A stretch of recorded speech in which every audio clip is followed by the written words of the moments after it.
We interrupt this program to bring you... You cursed brat! Look what you've done! I'm melting! Melting! Oh, what a world! What a world! Who would have thought a good little girl like you could destroy my beautiful wickedness? Ah, look out! Look out! I'm going!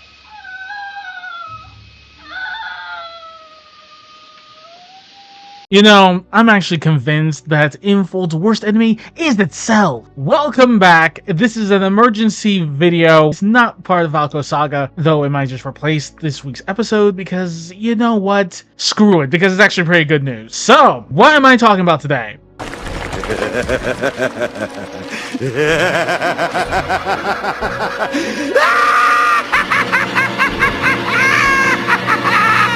So just to start off, I have so many freebies to give the Master from Death because holy crap, when I asked him to rejigger the timeline just a bit, I did not expect it to happen this quickly. We got the gacha revenue numbers and holy hell, they are hilarious.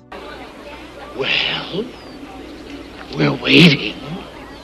We all know that back in April, Love and Deepspace had hit a historic high of 49 million in mobile revenue. Now that is incredibly high, and this basically established the true potential earning of the game with its current player base fully engaged. Then we had Valko drop, and of course we know about the anti-Valko outrage, and we're still dealing with the antis now. And ironically enough, despite all the crap that happened, despite the fact that them saying they're not going to spend anymore, they're not going to log in, they're not going to do anything else, well, in June we saw the result. 10.7 million was taken away from INFOLD, making 38.3 million that they had made in June. Now, why am I talking about this? What does this matter? Why am I going through history? It's because the current gacha numbers that we got for INFOLD is ridiculous. Because just remember, all these numbers are not separated. They're unified of global and mainland China together.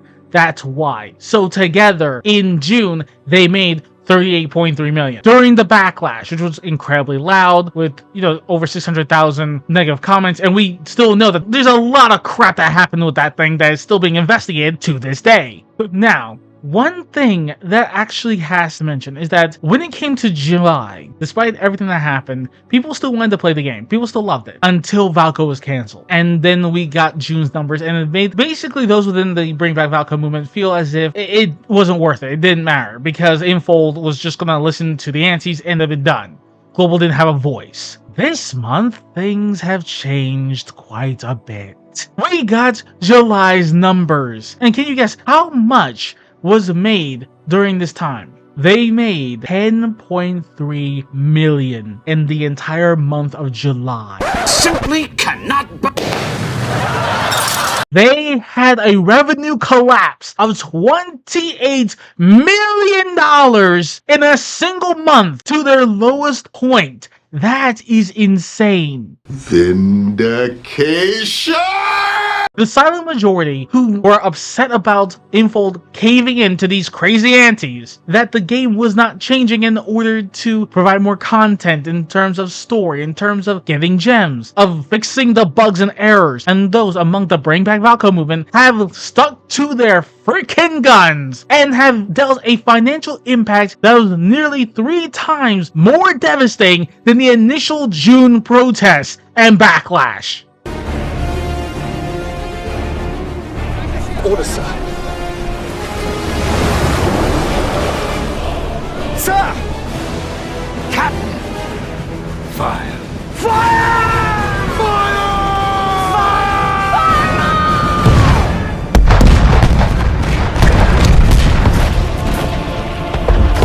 Oh, that has to hurt. And of course, you're gonna have some antis gonna be saying, yay, this is the fall of INFOLD. Yay, they should listen to us. No, you see, looking at these numbers, if I was any of the antis, I'd be in a cold sweat at this current moment. I really would be. Because this is just the beginning. There's been a lot of things that have been going on recently, including something that came out yesterday that I'm going to bring up a bit later. But this is a massive problem for INFOLD, not just because of the antis, but because of what it means for the player base. Because you see, habits are something that occur when you do something over and over and over and over again. Your mind is trained to do it. You get the dopamine spike and it keeps on going.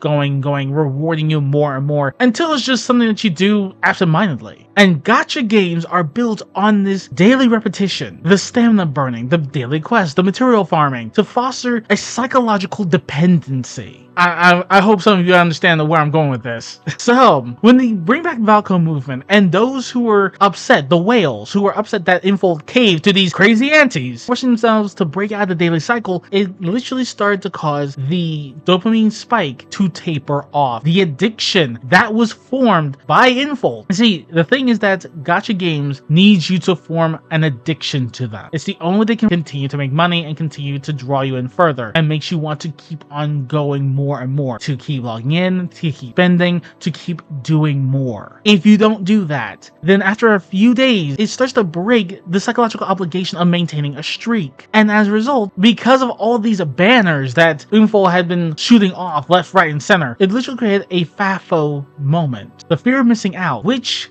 ironically enough only sped up the situation. They brought banners that people would desire to have, and it didn't work because as each banner came and each time the player base continued to taper off, continued to ignore it, continued to not log in, continued to not spend, it made the addiction go lower slowly over time. And after 30 days, we're seeing the result of that due to, ironically enough, player discipline. Do not get me wrong, I understand it was tough, it was difficult. Some within the Bring Back Valko movement were having some really tough times because Lads is their comfort game. That's understandable, it's their source of comfort, but that is the trap. That is the addiction that the game has made for you. And by breaking it, by pushing it aside because of this situation, you're showing Infold that they cannot manipulate you. So as a result, creates greater block for Infold because now it is going to be much harder to get people to spend money again after they stop for basically 30 days. By freezing the walls for a month, you basically hardened your spending habits. You made it so that way Infold can't just easily slip on in,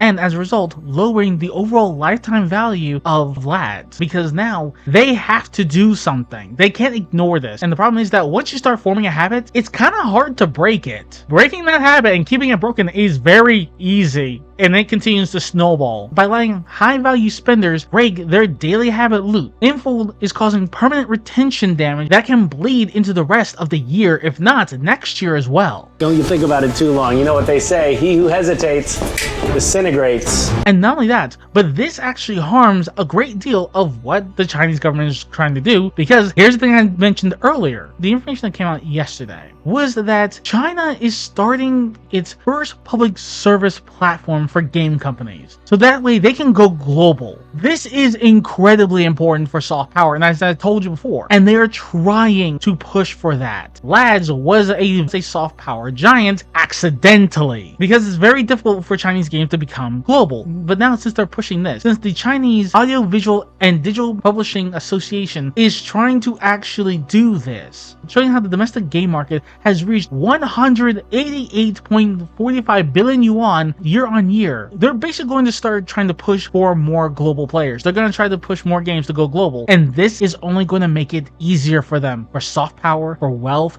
for virtually anything and everything, because this is what China needs in order to break through into other markets, into more highly valued markets, and to ensure that when it comes right down to it, they can influence those countries, as I stated beforehand, by its population. You have bigger problems.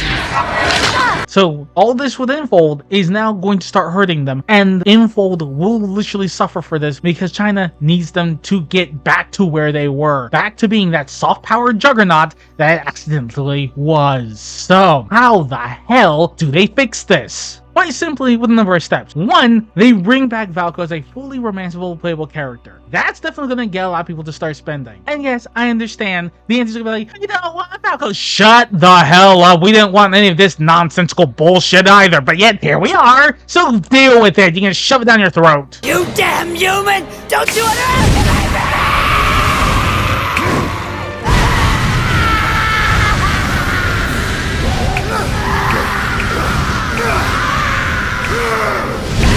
Then after that, they need to start working on dealing with the various issues and problems in the game, ensuring that people can actually get more gems, there's more main story updates, and ensure that each of the love interests are taken care of in turn, in sequential sequence as I said beforehand, going from Xavier all the way down to Valko. Valko being last. Hey look, he's new, he can wait. Not only that, but they must also launch aggressive returner events, specifically designed to forcefully rebuild the broken daily habit loop. This will require high value premium freebies, customized milestones that actively lower the spending friction barrier for lapsed players. And not only that, one thing that they desperately need is a roadmap. Not only just a roadmap in which they can be held to the fire for, and I mean hooked alive if they don't follow it.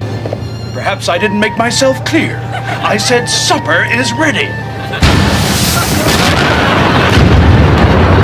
Because the amount of promises that they made and they broke, the promises about Valko remaining in the game and being essential and not being cancelled, broken. Promise of Raphael's Solar Myth coming out in July, broken. Fixing the game systems, broken. Giving attention to the other characters, broken. It doesn't really even freaking matter when it comes right down to it. This stuff needs to be fixed, and they have to be held to the fire. And not only that, Valko has to return. I'm sorry if you don't like him. I'm sorry if you think he's ugly. I'm sorry if you think he's black. If he's, and also let me make something incredibly freaking clear about that last part, okay? Okay? If he's black, he's welcome to the community. Screw you. All right? We'll take him. If not, shut the fuck up. Know your fucking place, trash. Bring back Valko, fix the issues in the game, make a dedicated roadmap, and literally start listening to the players. It is time for Infold to stop acting as if they can't hear worth a damn, because their walls are just going to continue getting lit up, and once that gets lit up, there's only going to be more gasoline and fire that is coming behind it. So, make the right choice, Infold. Do what you need to do. Bring back Valko, get rid of these freaking idiots, and let's get back to the way things were before it becomes way too late. I hope you all have a good day. Stay cool, because holy hell it's hot. And I'll see you all next time.